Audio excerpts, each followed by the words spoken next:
Hermanos, vamos a abrir nuestras Biblias en el libro de Isaías, capítulo 7. Vamos a empezar en el versículo 1, del 1 al 9, con un amén cuando ya lo tenga. Amén, hermanos. La palabra del Señor se lee en el nombre del Padre, del Hijo y del Espíritu Santo. Dice: aconteció en los días de Acaz, hijo de Jotam, hijo de Uzías, rey de Judá, que Resín, rey de Siria, y Peca, hijo de Remalías, rey de Israel, subieron contra Jerusalén para combatirla, pero no la pudieron tomar. Y vino la nueva a la casa de David diciendo: Siria se ha confederado con Efraín, y se le estremeció el corazón, y el corazón de su pueblo, como se estremecen los árboles del monte a causa del viento. Entonces dijo Jehová a Isaías: sal ahora al encuentro de Acaz, tú y Ser-Jasub, tu hijo, al extremo del acueducto del estanque de arriba, en el camino de la heredad del lavador. El 4. Y dile: guarda y repósate, no temas, ni se turbe tu corazón a causa de estos dos cabos de tizón que humean, por el ardor de la ira de Resín y de Siria, y del hijo de Remalías. Han acordado maligno consejo contra ti el sirio con Efraín y con el hijo de Remalías, diciendo: vamos contra Judá y aterroricémosla y repartámosla entre nosotros y pongamos en medio de ella por rey al hijo de Tebel. Por tanto, Jehová el Señor dice así: no subsistirá ni será. El número 8, porque la cabeza de Siria es Damasco y la cabeza de Damasco Resín. Y dentro de 65 años Efraín será quebrantado hasta dejar de ser pueblo. Y la cabeza de Efraín es Samaria, y la cabeza de Samaria el hijo de Remalías. Si vosotros no creyereis, de cierto no permaneceréis. Hasta ahí, mis hermanos. Vamos a tomar nuestros asientos. Vamos a ver una historia muy interesante en esta noche. Yéndonos un poquito atrás de lo que acabamos de leer, vamos a ver que el pueblo, cuando salió de Egipto, muchos años después ellos pedían un rey, y como sabemos, el primer rey fue Saúl, después fue David y luego fue su hijo Salomón. A esto se le llama que el reino estaba unificado, porque era un solo rey para las 12 tribus. Entonces, al morir Salomón, el reino se divide. En esta historia de Isaías se supone que Israel y Judá eran el mismo pueblo, eran hermanos. Entonces, ¿por qué uno estaba contra otro? En Primera de Reyes 11, del 26 al 40, estos son muchos versículos, así es que yo les voy a explicar el motivo por el cual el reino se dividió, pero en su casa la tarea va a ser que lean todos los versículos, ¿verdad? Entonces vamos a ver en Primera de Reyes 11, del 26 al 40. Ahí empieza la historia de la división. Dice: Jeroboam era siervo de Salomón, y nos dice la palabra que Jeroboam era valiente y esforzado. Entonces le fue dada palabra a él por el profeta Ahías. Dice que este siervo de Salomón salió al campo y Ahías, el profeta, lo encontró. Entonces este profeta tenía una capa nueva. Se la quita y la rompe en 12 pedazos y entrega 10 pedazos a Jeroboam y le dice que él será el rey porque el Señor así lo ha dispuesto. Ahora, ¿por qué fue esto? Porque Salomón, siendo viejo, se inclinó hacia otros dioses y se apartó de Jehová. Y Salomón ahora servía a dioses de los sidonios, de Moab y de los hijos de Amón. Entonces, esta era la razón por la cual Jehová había dado palabra a este profeta. Y también le dijo a Jeroboam: Jehová dice que te va a edificar casa firme siempre y cuando guardes esos preceptos y los estatutos, ¿verdad?, que Él te manda, y Él te va a afirmar tu casa. Entonces, cuando se entera Salomón de esto, quiere matar a Jeroboam. Entonces huye a Egipto y está en Egipto hasta que Salomón muere. Cuando Salomón muere, reina su hijo Roboam. Entonces, en Primera de Reyes, en el capítulo 12, ahí vemos cuando ya siendo rey Roboam, el hijo de Salomón, regresa Jeroboam, y dice que regresa él y la congregación de Israel a hablar con este rey, que ahora pues era el nuevo rey del pueblo judío. Ahora, Jeroboam dijo al hijo de Salomón que disminuyera la dura servidumbre que tenía el pueblo, que su padre Salomón había sido muy duro, y entonces él ahora pedía que esa servidumbre disminuyera. Entonces Roboam lo que hizo fue que consultó a dos generaciones, consultó a los ancianos y consultó a los jóvenes. Los ancianos le dijeron: sí, disminuye la servidumbre para que este pueblo te siga sirviendo y sigas viendo la fidelidad. Entonces él no se quedó conforme y consultó a los jóvenes, y los jóvenes le dijeron: no, endurece la servidumbre aún más que tu padre. Entonces Roboam pues hizo caso a los jóvenes y endureció la servidumbre aún más que Salomón. Entonces, debido a esto, se revela Israel, que es Jeroboam y las 10 tribus. Y aquí es donde se cumple la palabra que había dado Jehová al profeta Ahías. Ahora, fueron 10 tribus que se fueron al norte, y al sur se quedó solamente una tribu, que fue Judá. La tribu de Benjamín se dividió entre ambos reinos, y Levi, dice que la tribu de Levi residió también en Judá. Como estamos hablando de Acaz, aproximadamente 200 años después de Salomón fue que Acaz fue rey. Acaz fue la generación número 12 de Salomón. Salomón era la 1, Acaz era la 12. Entonces, obviamente, toda esta descendencia venía de David. Ahora, ¿quién era Acaz? En Segunda de Reyes 16, del 2 al 4, ahí vamos a ver quién era Acaz. Dice la palabra: cuando comenzó a reinar Acaz, era de 20 años, y reinó en Jerusalén 16 años, y no hizo lo recto ante los ojos de Jehová, su Dios, como David su padre.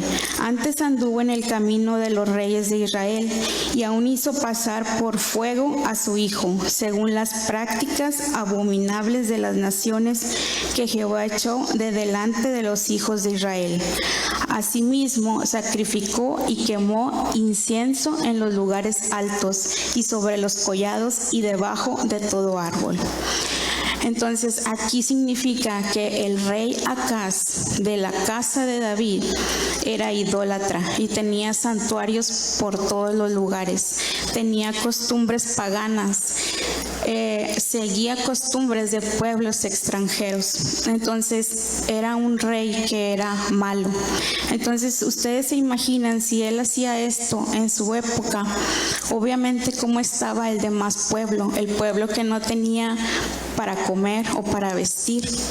Yo me imagino que había una pobreza extrema en el tiempo de este rey, porque él solamente hacía lo que él quería. Ahora, volviendo a Isaías 7, lo que leímos ahorita, del 1 al 9, el rey de Siria y el rey de Israel se unieron para tomar a Jerusalén. Entonces, es por eso que Israel, siendo hermano de Judá, eran enemigos, porque Jehová había dicho que se iba a dividir el reino. Entonces, dice que querían tomar Jerusalén, pero que en esta ocasión fue una invasión que fue fallida. Entonces, esta noticia, pues cuando empieza la invasión, llega al rey, ¿verdad? Entonces, ellos dicen que tuvieron miedo, que estaban aterrados.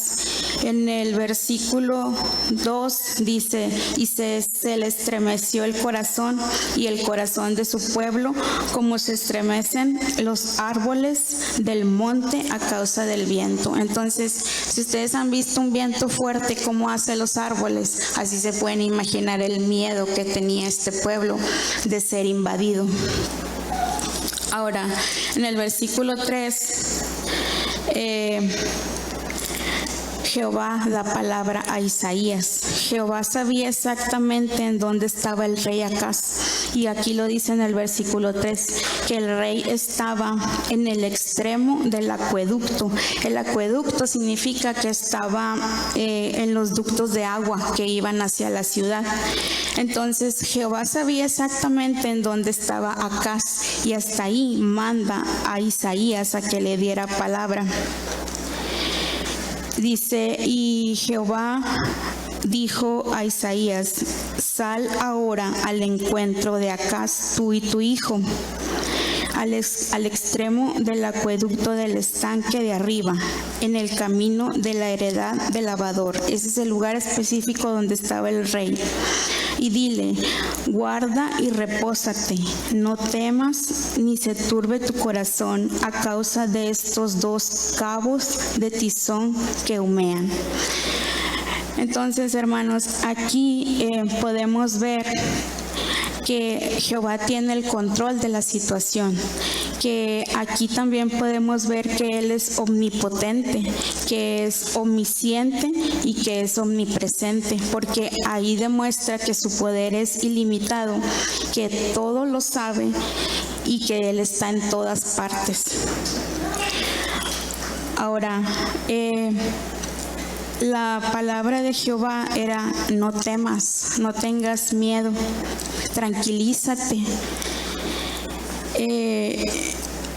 Y termina, ¿verdad? Termina diciendo la palabra de Isaías hacia Acaz, si no crees, no vas a permanecer. Si no crees, no permanecerás. Entonces, pues Acaz no atiende el llamado del profeta.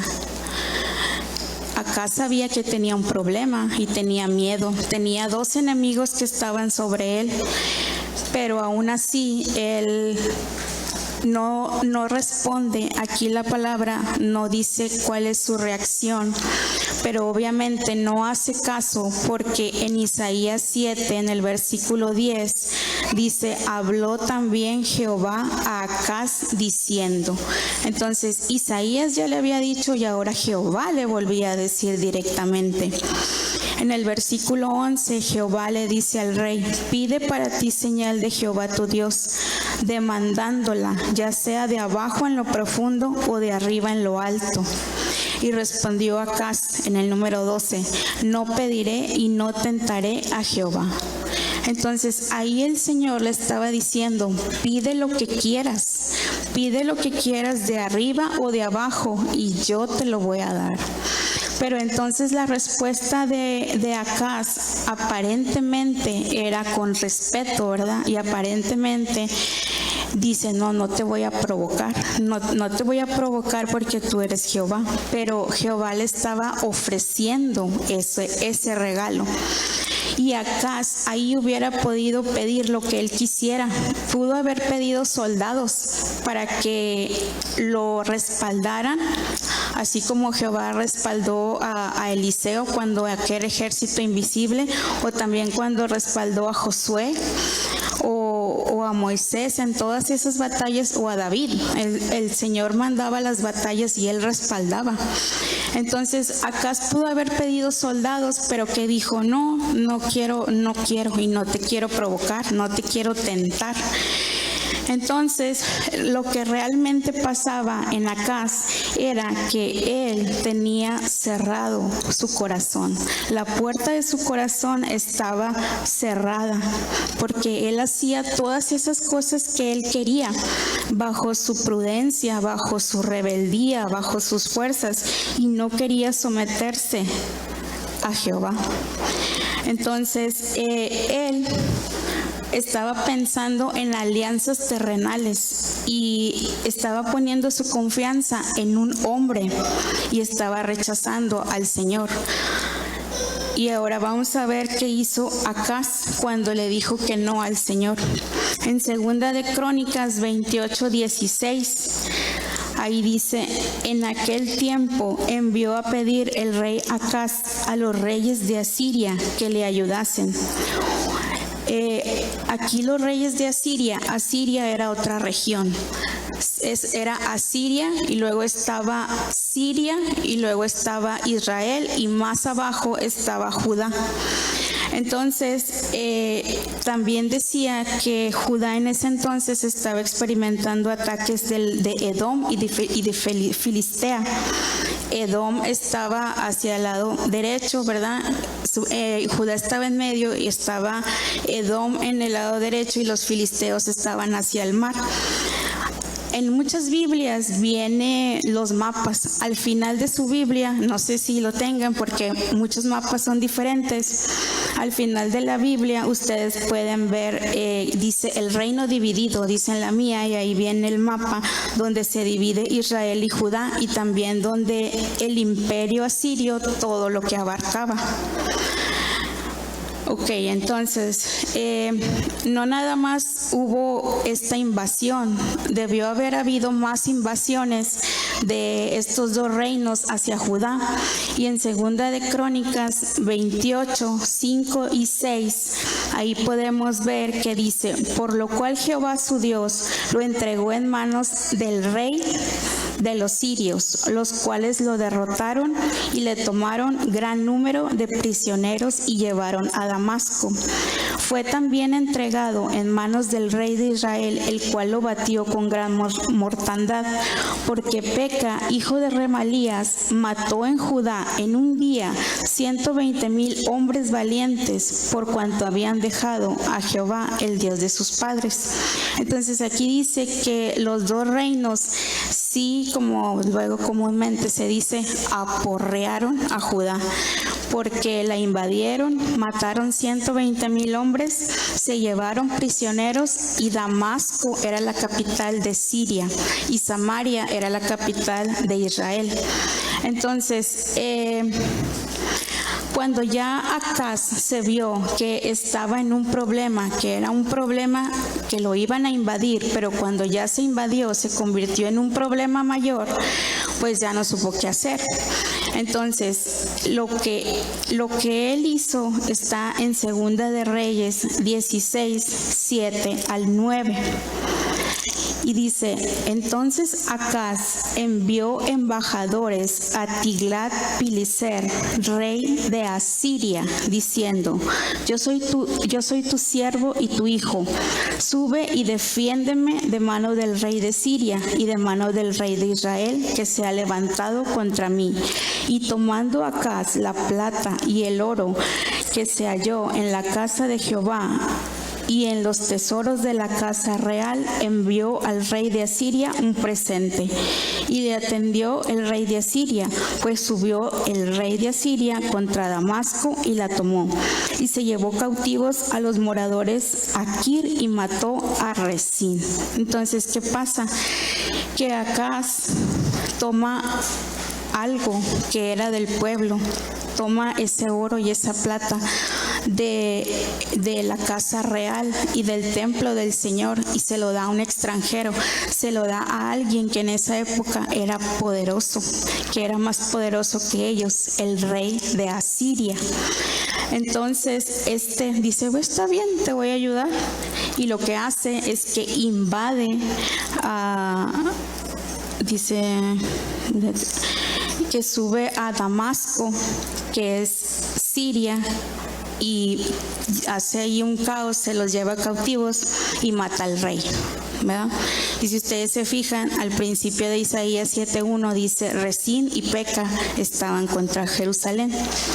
Ahora, ahí ya no tenía Acaz un enemigo, que era Siria. Y en Segunda de Reyes 17:6, ahí es donde dice que Asiria tomó a Samaria y se los lleva cautivos. Ahora Siria toma a Israel y se lo lleva cautivo, y también hace un caos en esas dos naciones. Ahora Acaz ya no tiene esos dos enemigos. Momentáneamente estaba resuelto el problema de él, porque dijo, pues yo ya no tengo a mis dos enemigos, más al contrario, me alié con uno más poderoso. Y entonces, pues, ¿qué creen que hizo Tiglat-Pileser, el rey de Asiria? En 2 de Crónicas 28, del 20 al 21, ahí nos dice qué hizo. Dice, también vino contra él Tiglat-Pileser, rey de los asirios, quien lo redujo a estrechez y no lo fortaleció. No obstante que despojó a Acaz, la casa de Jehová y la casa real y la de los príncipes para dar al rey de los asirios, no le ayudó. Entonces, al final, ¿qué hizo? Que este rey poderoso lo que quería era poder. Entonces absorbió a las tres naciones y las hizo cautivas.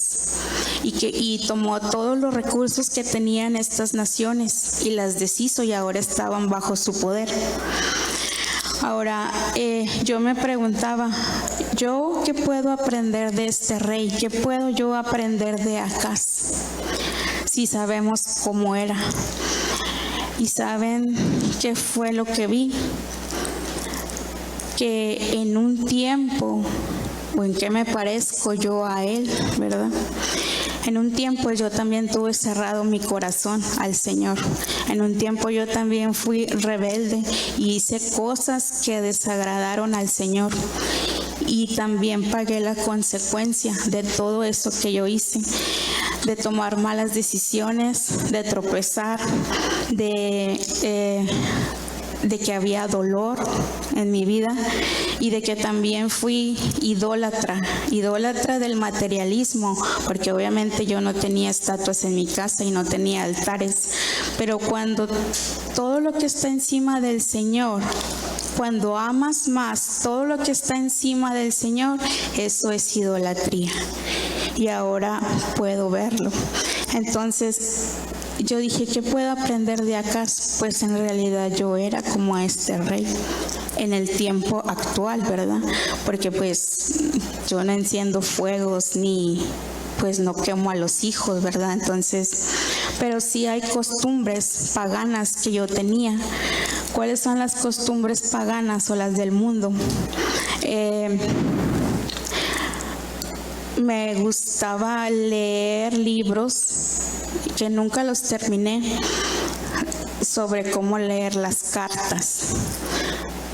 Todo lo que fuera adivinar el futuro, me gustaba leerlo. Entonces, cuando yo leí de este rey, o sea, vino a mi mente esa época, ¿verdad? Y pude ver que el Señor me enseñaba, ¿verdad? Que yo también tuve ese corazón cerrado, y obviamente estaba alejada completamente, estaba en rebeldía, y la rebeldía hace que no veas, que estés bajo tu prudencia, y te hace cometer errores de los cuales te puedes arrepentir. Ahora, los reyes de Siria y de Israel, ¿qué representan en nuestra vida? Resín y Peca, ¿qué son? son los problemas que nosotros tenemos a nuestro alrededor, que cuando tenemos un problema, una dificultad, sentimos miedo de qué es lo que va a pasar y vemos a ese problema como lo vemos grande. La palabra dice que Jehová decía que eran 2 cabos de tizón y nosotros, o Acaz en ese momento, ¿verdad? O yo, veía el problema como un volcán grande que explota y que echa fuego. O también los problemas los podemos ver como bolas de fuego que van avanzando, se nos echan encima y nos queman. Los problemas son representados en esta historia por los reyes de Siria y de Israel, y son los problemas que tenía Acaz. Ahora, ¿qué representa el rey de Asiria? La solución que tomó Acaz, pues representa esa solución temporal que nosotros tomamos en el problema. La falsa confianza que depositamos en lo terrenal y la decisión errónea que tomamos. Eso es lo que representa el rey de Asiria en nuestra vida. Si yo soy Acaz, mis problemas son Resín y Peca, los reyes de esas 2 naciones, y el rey de Asiria es esa solución temporal que yo tomé por mucho tiempo, y también puede representar al mundo. Todo lo que está en el mundo se nos hace fácil, se nos hace común cuando no conocemos al Señor y decimos, está bien decir una mentira, está bien engañar para sacar provecho, está bien murmurar. Y en esta historia también nos enseña Dios que cuando nosotros vemos los problemas como volcanes ardiendo, haciendo esas explosiones, porque no sé si ustedes han visto un volcán, el que yo vi fue uno que estaba en Hawái, que corrían ríos de lava sobre carreteras, sobre árboles, y se llevaba todo a su paso, todo lo destruía. Entonces, Dios nos enseña en esta historia cómo Él ve nuestros problemas y dice, no tengas miedo de estos 2 cabos de tizón, no tengas miedo de estos 2 palos que están a medio quemar y que nomás están echando humo. ¿Y por qué dice esto Jehová? Porque Él es soberano y porque para Él nada es imposible. Entonces, Él siempre está ahí para nosotros, siempre está ahí esperando que nosotros podamos escuchar su voz. Y esta palabra yo la titulé, cree para que permanezcas. Tenemos que creer para poder permanecer, porque si no creemos, no vamos a resistir el problema, no vamos a soportar lo que estamos pasando. Y Dios es tan bueno con nosotros que ahí mismo en Isaías, en el versículo 14, dice, por tanto el Señor mismo os dará señal. He aquí que la Virgen concebirá y dará a luz un hijo y llamará su nombre Emmanuel. Desde ahí Jehová dice, voy a enviar a alguien para que lo salve. Desde ahí se manifiesta, y desde antes, desde la creación, se manifiesta el amor de Dios hacia nosotros. Ahora, aquí las palabras claves para nosotros es creer y permanecer, pero creer más allá de lo que damos por cierto, significa que tenemos que confiar que todo lo que nos supera, todo queda en manos del Señor. Creer es más profundo, porque cuando crees es recibir a Cristo y estar unido con Él. Y también cuando crees es saber que tienes una oportunidad todos los días. Si todos los días crees, todos los días hay oportunidad. y también es la fe en acción. Cuando nosotros creemos, la fe se está moviendo. Y cuando yo llegué a este lugar, yo no tenía fe. Yo llegué muy mal y aquí fue donde creí. Aquí fue donde empecé a conocer y empecé a abrir mi corazón para escuchar la voz del Señor. Yo busqué la palabra creer y dice que viene del latín, credere. Entonces, que tiene dos raíces y me llamó la atención porque en latín la palabra quer, ¿verdad?, significa corazón y de significa poner. Entonces, creer en latín es poner corazón. Y la palabra permanecer en latín, permanecere, significa estar en un mismo sitio todo el tiempo. Poner el corazón en un mismo sitio todo el tiempo. Eso es creer para permanecer. Ahora, hermanos, ¿cómo seguimos creyendo o cómo empezamos a creer si no creemos? Primero necesitamos abrir nuestro corazón para poder escuchar, porque un corazón cerrado nada más nos va a alejar. Y yo, como les digo, pues no creía y no tenía fe, pero cuando yo vine aquí, empecé a venir y me aferré a creer. Debemos de asistir a la casa del Señor porque yo les comentaba a mis hermanas que cuando estás en tu casa, sí, el Señor está en todos lados, pero entre las cuatro paredes de tu casa vas a luchar mucho para que te puedas encender tú solo. Pero si vienes aquí, donde hay más gente, más hermanos que creen, que glorifican a Dios y que le alaban, tú te vas a encender más pronto y vas a creer más pronto. Entonces, eso fue lo que a mí me pasó. Al yo venir y escuchar, mi corazón se empezó a abrir. Y por su misericordia llegué, porque ¿qué tal si no llego? ¿Qué tal si me hubiera quedado en el camino? Eso solamente Dios lo sabe, porque muchos dicen, al rato voy, que al cabo todavía tengo tiempo. Si llegas, qué bueno, y si no llegas, ¿quién te va a garantizar cuántos años vas a vivir? Entonces, gracias a Dios, pues que pude llegar.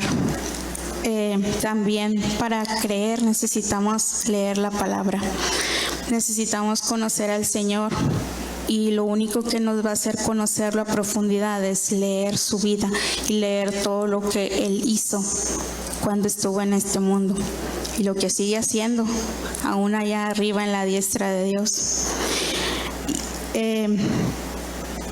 Nosotros, hermanos, somos como oro. Yo escuchaba a este predicador, pero no recuerdo su nombre, pero lo único que se me quedó fue que dijo, el fuego puede destruir la madera y puede destruir el plástico, pero el mismo fuego purifica el oro. Elimina las impurezas en el oro, y el Señor a nosotros nos compara como oro. Y ahora, para que ese oro se funda y salgan todas esas impurezas, tiene que estar el calor y la presión, ¿verdad? Se le aplica presión y calor, 1948 grados Fahrenheit. Si nosotros aquí con 110 nos andamos quemando, imagínense 1948 grados Fahrenheit. Derrite el oro a esa temperatura, ¿verdad? Entonces, el oro necesita ese proceso para poder salir puro, limpio. Entonces, hermano, recuerde que nosotros somos oro, no somos madera y no somos plástico y no somos ningún otro material, que el Señor nos compara con ese oro. Y si pasamos por problemas y dificultades, como dice su palabra, todo ayuda para bien, nos estamos limpiando, porque la meta no es aquí, es allá, y allá es más profundo, y la palabra dice, nada impuro va a entrar arriba. Por eso todos los días debemos de creer y debemos de trabajar en nosotros, en nuestro espíritu. Ahora cuando fuimos al retiro, fue de gran bendición para mí, porque ahí me pude dar cuenta de cosas en donde yo estaba fallando. Y el Señor es bueno y te lo dice, pero si no escuchas con el corazón, ¿verdad?, no vas a saber qué hacer. Y ya voy a terminar, hermanos. Para finalizar, no nos hagamos amigos del rey asirio. No dejemos que nos despoje de eso que nos pertenece. Él se quedó con los tesoros de la casa de Jehová, con los tesoros del pueblo de Jehová. Entonces, la solución siempre está en Jesús. Él nunca falla, Él siempre está ahí. No tomemos esa solución temporal, tomemos la solución que permanece. Y yo sé que a veces es difícil, que todos tenemos luchas, todos tenemos pruebas. Y decía la hermana Hilda, yo no he alcanzado mi milagro. Y decía mi esposo lo mismo, y ahora yo les puedo decir lo mismo. No sé si mi milagro es el mismo que el de mi esposo, o como matrimonio también podemos tener dos milagros independientes, pero yo también les puedo decir que yo no he alcanzado mi milagro, pero si no sigo creyendo, no voy a permanecer, no voy a poder resistir, no voy a poder llegar. Y a lo mejor dicen, a lo mejor no lo veo, pero si yo creo que lo voy a ver, ¿verdad? Esa es la voluntad del Señor, obviamente.